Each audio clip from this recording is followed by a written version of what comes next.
First off, why isn't this something that's taught in schools? I definitely wasn't taught about my cervical fluid. Definitely wasn't talked about the position of my cervix. Definitely wasn't talked about how I could take my temperature. Instead, they just want to talk to me about abstinence. But that doesn't educate me on my body. These are all things that I had to go out of my way to figure out on my own.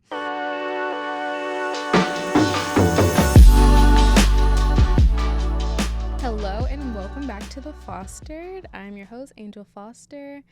And today we have a part 2 because this episode did so well. Like literally our highest performing episode, and we've had clips go viral from this episode. Maybe not viral, but they've done really well. Part 2, baby. We had to bring her back. Robin Renee. She couldn't even wait for me to finish the introduction. How are you doing, Robin? I am lovely. I'm so excited to be here again. We had to have you back. I mean, people, I think, really love the conversation, mainly because I just think it's so necessary that we are, like, talking about this.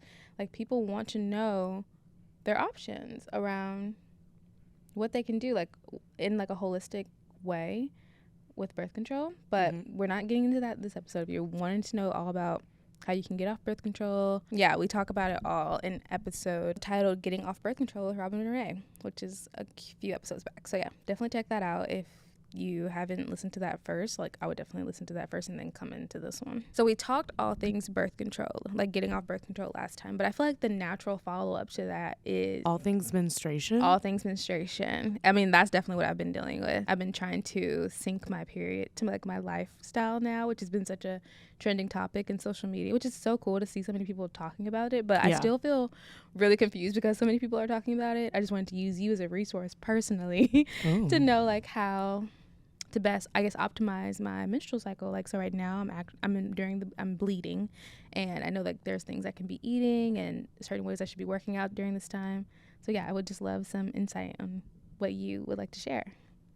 So for those of you who don't remember or didn't listen to the first podcast, I am a pre and postnatal. Oh my gosh, specialist. I didn't introduce you, Robin. I'm sorry. I just got into the episode. Yes, Robin, please introduce yourself. I'm a pre and postnatal fitness specialist and a women's holistic health coach. And so from what I was just hearing, what you're personally seeking is like just to knowing like what is there to like eat on your menstrual cycle? What else did you say? And like fitness. So we could jump into fitness first. Okay, like, so we did a workout this morning. I worked out with Robin and I did a HIIT workout, but I know that's probably not the most ideal thing to be doing on the first day of your period. So everybody's body is different. I like to always use that as a disclaimer before I say anything. Okay. Because what I might say works for my body, or what I say like I've learned works for other people's body, might not necessarily be true for every single body. And I mean, there's so many people on the planet. So I find that most people feel really good on day one of their period, especially because usually like a week or two before your period, I don't know if anybody else has experienced like the moodiness. Why am I crying? I have no idea why I'm crying. Yeah, I was literally crying last night. Were you? Yeah. Well, see, all the PMSs and things that can come with a period. But usually day one of your period, you're feeling a whole lot better. I still personally wouldn't recommend anybody work out day one of their period just because it's like, you know, your body is actively shedding the layers of the uterus out of your body. Is that too graphic? No, let's go there. So I think day one is really good to just like relax, rejuvenate, focus on like self-care is a beautiful way to spend that day if you can. I know some people have a hard time getting off work, but like as low key as you can get, I think is the best way to experience day one. But I mean, shoot, day 2, day 3, day 4, and you're feeling good, why not go for your HIIT workouts? But yeah, I definitely think that very first day is one that is meant for relaxation and recovery just because your body is shedding. The beautiful thing about the menstrual cycle is you can really take it on like your life. Like every month, it's like you're shedding the old and you're like brand new and you're a whole new you to create. So that first day is like just be and go from there. It's just my personal thoughts of that. That's such a beautiful way to think about the period, especially because I feel like, I mean, I know I definitely was like so conditioned to view it as like this really gross thing. Like I remember my dad like taking me to go, or like I went to go buy tampons, and he was just like, he just seemed so grossed out by the whole thing, and he was like a nurse, and so I felt like a lot of shame around my period. And just hearing the way you just spoke about it now, and like how I'm hearing more people speak about it, feels like this nice reclamation of that part of our bodies and like that part of our lives. Like it's something that happens every month, and it's not something we should be ashamed of. Yeah, I 100% agree. I think our periods are so sacred. Legit, back in the day, you used to have tribes of women on their period, and they would all, gather together and be in their own like menstrual community where they just shedded. And it was like, it's a beautiful thing. Like, our bodies create life, and it's created based off of this entire menstrual cycle. So, like, I don't know. I think it's sacred stuff. Like, it grows a human being, and it can grow other stuff too. I heard somebody say, I don't want to say that I've tried this. I've tried it. But apparently, that if you dilute menstrual blood with water and you throw it on your plant, apparently it really grows. And really? My plant has been doing pretty good. But that might be too much for some people. I did not know that. Yeah, period blood has a lot of like growth stimulation in it. So hey, it works for human life. It can also work for plant life. But yeah, I think our menstrual cycle is amazing. That's so interesting. Yeah, I did not know that. So I know we're speaking of like the actual period, but I wanted to talk about some of the other phases too and ways we can optimize there as well. But let's first, I guess, just say all the phases of the menstrual cycle for those who may not know. Yeah, so there's 4 phases of the menstrual cycle. Phase number 1 is the actual period, the actual bleeding, which could last anywhere between an ideal period of time is anywhere between like 3 to 7 days. And then after your period, after you bleed, you find yourself in the follicular phase. You're feeling really good in this phase just because like ovulation's about to start. Ovulation happens, which is about like 1 to 2 days, where the egg drops and you can, attract new life depending on if you have any visitors in the vaginal canal waiting for that egg to drop. But then after the ovulation phase, you have the luteal phase, and that's more of like starting to wind you down, getting ready for the next menstrual cycle. Usually in the luteal phase is when people start to experience like PMS and things like that. Yeah.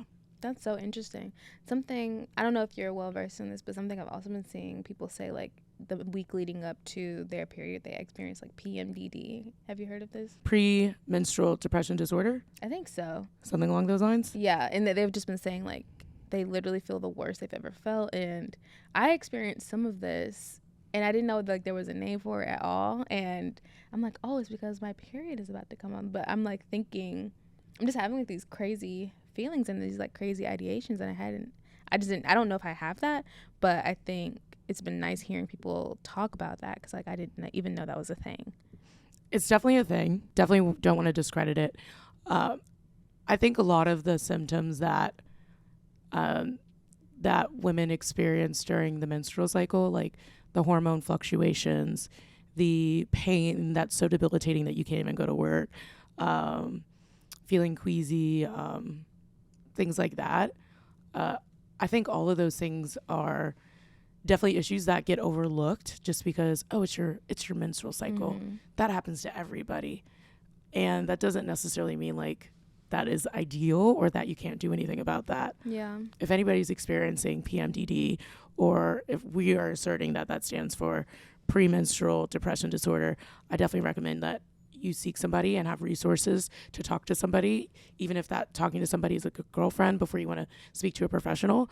But we find that like a lot of times with just like lifestyle changes and nutritional changes, a lot of the symptoms that we consider normal don't necessarily have to be that way. Do you have any recommendations? Like, I know like I'm on my period right now, so like I know people say like eat a lot of like dark leafy greens during this time to like help keep the iron up, and then I know like carrots are a big thing like during ovulation, but beyond that, like that's mainly what I've just picked up from TikTok. So well, I'm curious about like what foods you naturally feel drawn to. Like right now you're on your period, mm-hmm. So what are some foods that you right now are like feeling naturally drawn to?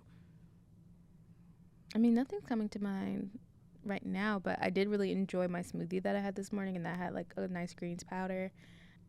I don't know. I feel like when I'm like first starting my period, like I don't actually feel that hungry. Like I feel like going without food is actually easier during this time, like fasting, which probably isn't like the best, but I don't know. I just feel like I don't normally get that hungry on my actual period. It's like normally the week before that I'm like craving a lot of things. Craving a lot of things? Okay. In this time, like say you have your period, where is like your mood during your period? Are you feeling extremely rejuvenated, like you just want to take on the world, or are you feeling more like cozy, like I want to stay in and I want to just, maybe watch a movie? Like where are you on that scale? Yeah, well, I mean, this is the second podcast I'm recording today, so I definitely feel really like, let's do a lot of things today. And the full moon's in Aries, which I know is like a like it's like a huge force behind that, and like wanting to like create and feel powerful. And so I definitely feel not as like cozy, but definitely like I want to create and share and like get work done.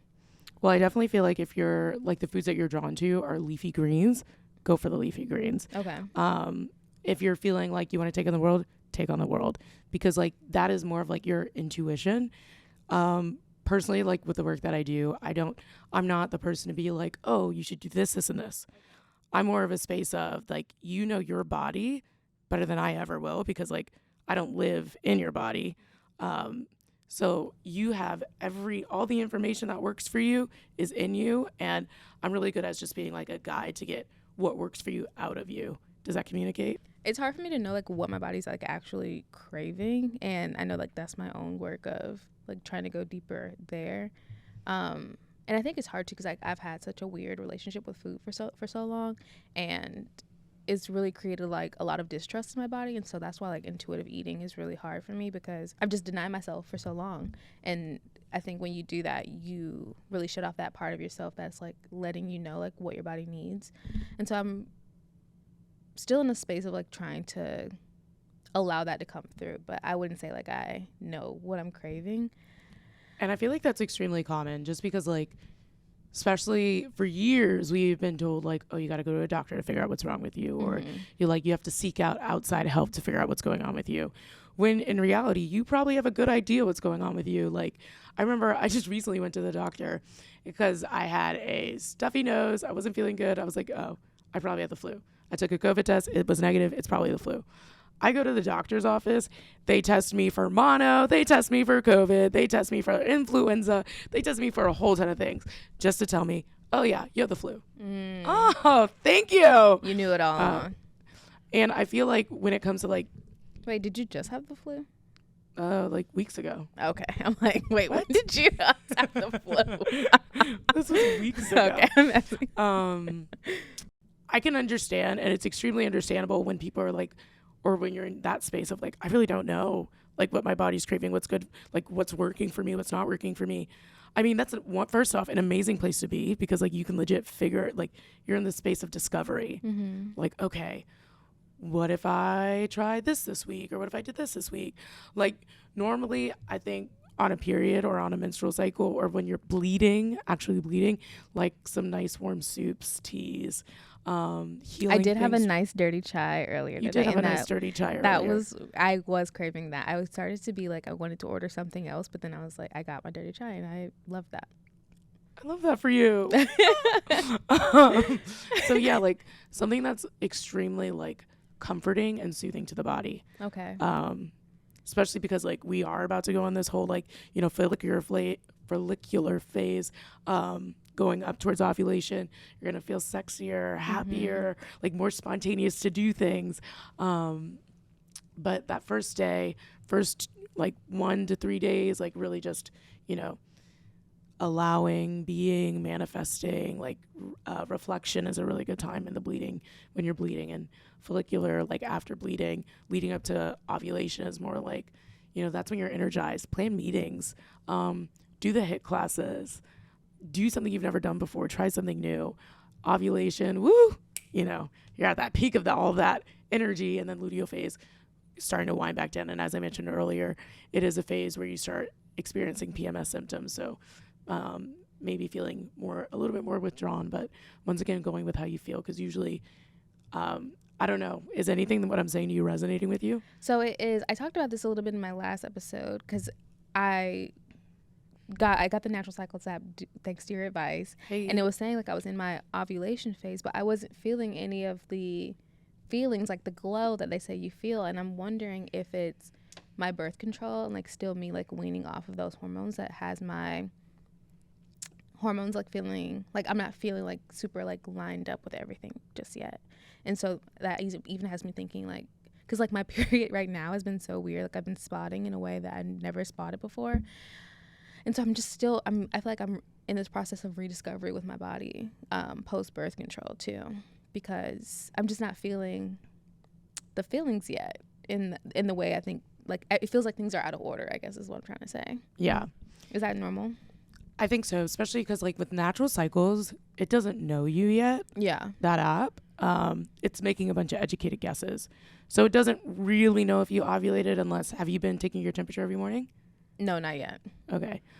As you know, I've been trying to figure out the Apple Watch temperature. I got the new Apple Watch and it's supposed to take your temperature, but it has not given me my temperature yet. So yeah, I have this thermometer, and with the Natural Cycles app, you're supposed to take your temperature every morning. And I've been not doing that because I'm like, my watch is supposed to be doing that for me, but I just need to actually take the temperature. Yeah, because that's the way the app is going to get to learn you. Okay. And let you know, like, oh, legit, like, you did just ovulate versus, like, oh, educated guess, we think you might have ovulated today. Mm-hmm. Which, by the way, ovulation is the highlight of our entire cycle. Even if you have no desire to get pregnant, really our bodies every month are like, let's do this thing. And so every month it's prepping for that moment in time. So the highlight is ovulation, and depending on when you ovulate, everything else is kind of flowing off that energy. Okay, that's really good to know. Yeah, I'm excited to keep discovering and like figuring it out. I just feel like kind of like a new person, like coming off of this birth control.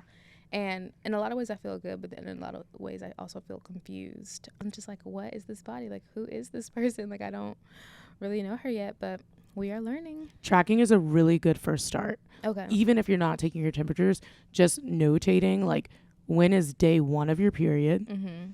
the symptoms that you're feeling around your period, and then notating the end of your period and notating, once again, the first day of the next cycle. Okay. So the first day of bleeding, spotting doesn't count days before, but the first day of like an actual bleed is day 1 of your menstrual cycle. Okay. So just notating like, oh, how many days was it between day 1 and the next day of my menstrual cycle? And just simply like knowing those days is really interesting, because the luteal phase is usually around like 9 to 11 days. So you can start adding puzzle pieces in there, but you really won't know any of that unless you're taking the temperature. Okay. If you want to get into tracking, there are like 3 ways your body just naturally informs you that ovulation is here. And that is through your basal body temperature. I use the Oura Ring to track mine because it's super easy that way. My Oura Ring tracks my temperature every morning, and I can just throw that into the Natural Cycles app. It's through cervical mucus. Hey, y'all ever notice the mucus that comes out of your vagina? That's good. That has a lot of information on where you are in your cycle and even just the positioning of your cervix. So, for example, when your temperature leading up to ovulation, the day you ovulate, your temperature drops, and the day after that, your temperature just shoots straight up. That's how I'm able to find out, like in my app, like, oh, I ovulated probably on the 25th because I noticed my temperature was a little bit lower, but then dang, plus 0.6 the very next day. So being able to track your temperature like that is very helpful for you to just be able to see. And then also your cervical mucus, if it's white, if it's clear and it looks like the consistency of egg white and it's stretchy and sticky, like that is ovulation cervical mucus. Like, hey, we're ready for this. Sex also feels the best that way. I was going to say, I'm very familiar with this. Oh, we're familiar. Yeah, I'm familiar with the sticky. And then also the positioning of your cervix. The lower your cervix is sitting, that's a really good sign that, like, hey, we're about to ovulate. This egg is dropped. This egg is ready to get fertilized. And those are like 3 ways your body kind of signals to you. Now, this is a very like brief overview of that process. But those are like 3 ways your body can signal to you. All that happens at once. Like, ooh, temperature shot up. My cervical mucus is that egg white consistency. It's clear. And my cervix is sitting pretty low. I mean, if you're trying to get pregnant, what a great day. If you're not trying to get pregnant, don't have sex. That's so good. I love this information. I'm just like so grateful to be getting this right now. Or use a condom. Yeah. And that's why I love the Natural Cycles app too. Not like they're not sponsoring this video, but like they tell you exactly what days to be using a condom on, and I love that. And that you can also add your partner to it. So I added my boyfriend to it, so like he can see. What? Like, I didn't know I could add a partner. Yes, you can add a partner. How many people can you add up? I don't know how many people. Probably however many you want. And they can see your stuff? Mm-hmm. Good to know. Yeah. Like you can see my stuff, right, Montez? Yeah. Oh, snap. Yeah. So like even like I don't have to be like I'm like he can like we can learn about this together. Like I think if you're having sex with whoever, like they should also be knowing like what's going on, especially if you're not wanting to be on birth control. Like you don't. I think it'd be a lot to just put that responsibility only on you. Like I want him to know these are the days we should be using a condom on, so I don't have to be like, hey, can you use a condom? You know, like I think it informs both of us and it makes us both feel really empowered. I 100% agree. Like if you can enroll your partner in what you're doing for your birth control or your new form of birth control, I think it has a higher chance of success if you allow your partner to have some type of like responsibility over that too. Yeah. Because it's not like just a you thing. It's like an us thing. We're doing this together. And I think that can really create like a buy-in for your partner to like want to do this method too. Yeah, especially if your man is like, or not your man, especially if your partner is a cis man. Like, there's just so much like they weren't taught and like we weren't taught. Like right before we recorded this, Robin asked my boyfriend, how long is the period part of the menstrual cycle, and he said 14 days. And there was this TikTok going around of like women asking men that, and they were like, some men said a month, like some men, like they just don't know. And I think it's up to us to share that information so like we can learn together and like they can be more informed too. I mean, if you don't want to share that information, then like that's cool, but I think it could be a really cool opportunity to invite your partner in and like so we can all learn, because like they just weren't taught about a lot of this. I mean, I'm still learning a lot too. My only thought is, thank God I'm not bleeding for 14 days. Right. I could not imagine if it was 14 days. What'd you say, Montez? He's like, I changed it, I he's swear. He's changed it to 8. And to be honest, like just to be fair to him, like there were months where I was like bleeding for 14 days or like for extremely long times on that birth control. So like, I mean, he probably isn't too far off with saying that, because on the birth control I was on, I was definitely bleeding for a long time. Like it was kind of wild. Did you get any blood work done while you were on your, you have the arm implant, right? I got some done in December. What did they say? Did you see anything that was out of range that was abnormal? No, everything was good. Everything came back good. Okay, good. But that's also, I think, like I'm actually interested in going to Parsley Health. Are you familiar with them? Yeah. Yeah, because they do more in-depth testing, and I'm like, I feel like just regular doctors, they just don't. They're more functional medicine. Yeah, and that's why I want that. I'm like, I need to know what's really going on, because I still don't feel that great. I felt the same way when I went to a general practitioner and I was telling them about my hormones. I'm like, can we check my hormones? I need to know. Yeah. Just because of just some things that were happening with my health. And like the normal range, I was in normal range, but there's still like an ideal range. And the breakdown can be with sometimes is that like, just because it's normal doesn't mean it's ideal. Yeah. So it can kind of get tricky when you go to your doctor and you're asking them about like, oh, like check my blood work, and they're like, everything seems normal. Okay, great, normal, but what about ideal? Like, are we ideal? Right. Is there room for improvement? If so, let a girl know. And that's why I don't. I feel like I'm plugging so many things right now. But Parsley Health, they check you like they do blood testing like 5 times a year or something like that.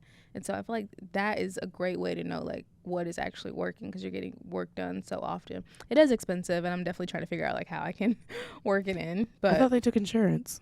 So they may take insurance. They like you have, but it's like on you to follow up with your insurance and like try to get them. Like I think I may be able to get my blood work covered, but like there still is like a monthly membership kind of thing. Yeah, there which is. Sucks, because I'm just like, why does everything that's like really good for you have to be so expensive?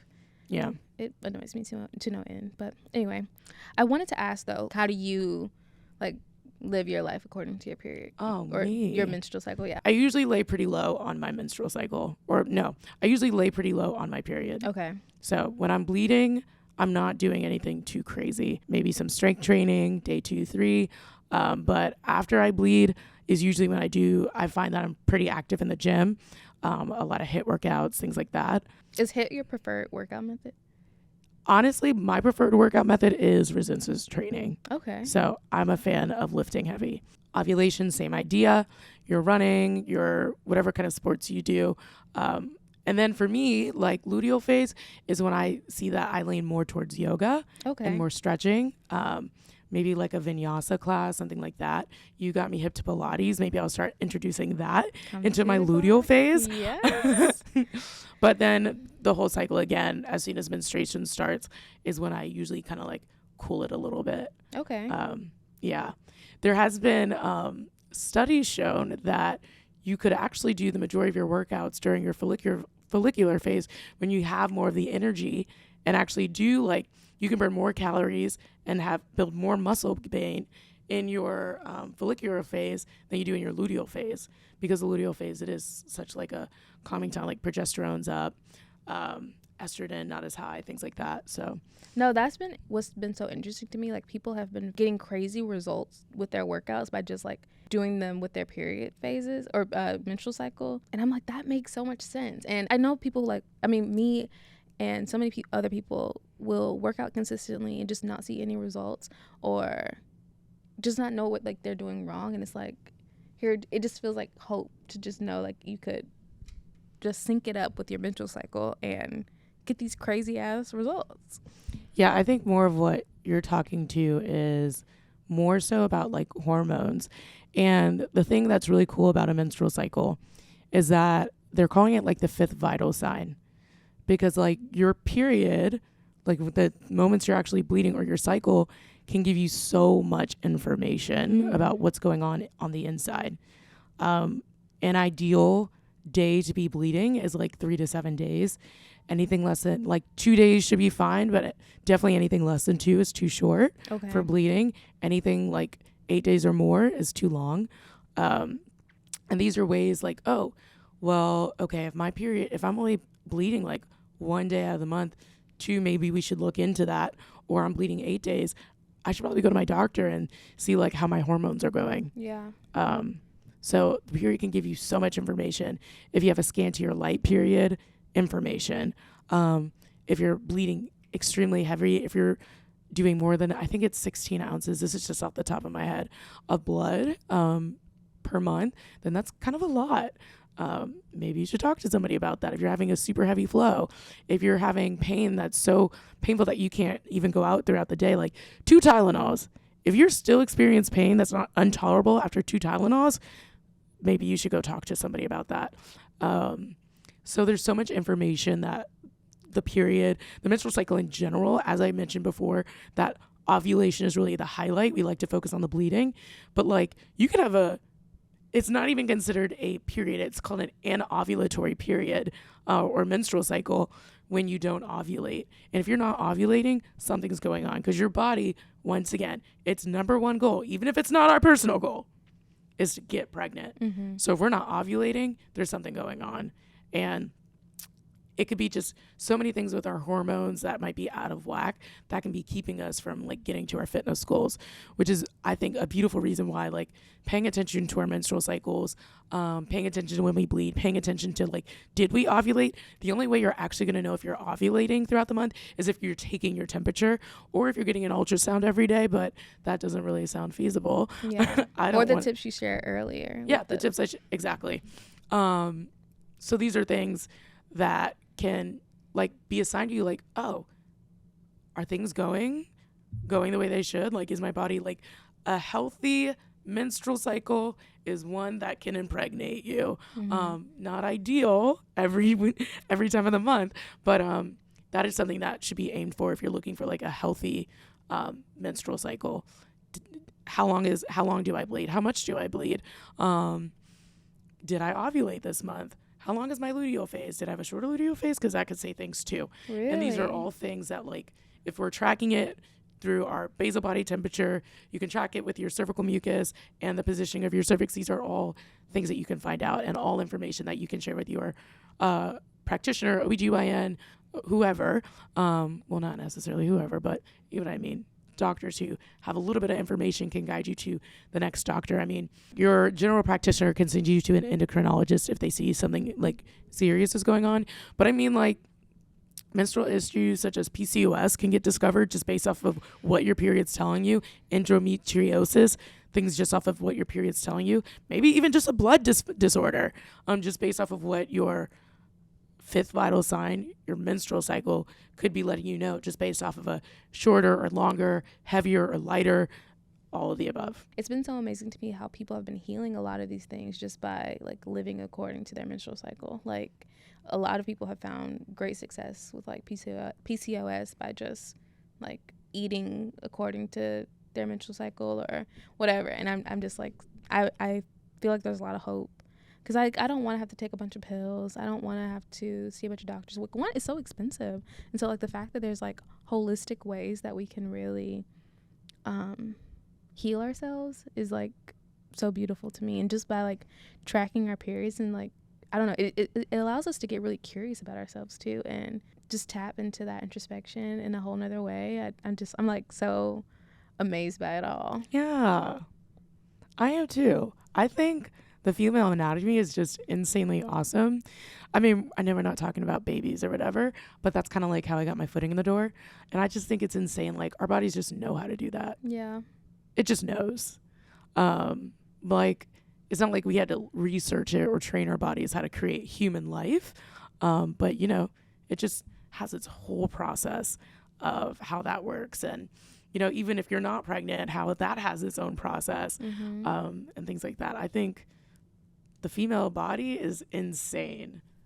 No, I think it's so dope that we're going back to like more natural ways, and like I'm sure people have been tracking their periods and doing all this. Like, this all feels like very ancient wisdom that's just like reintroducing itself back into society. But I feel like people, I mean, even what you were saying, like how people come together and like bleed together, it just feels like there's a lot more community around this all now because people are like less scared to talk about it.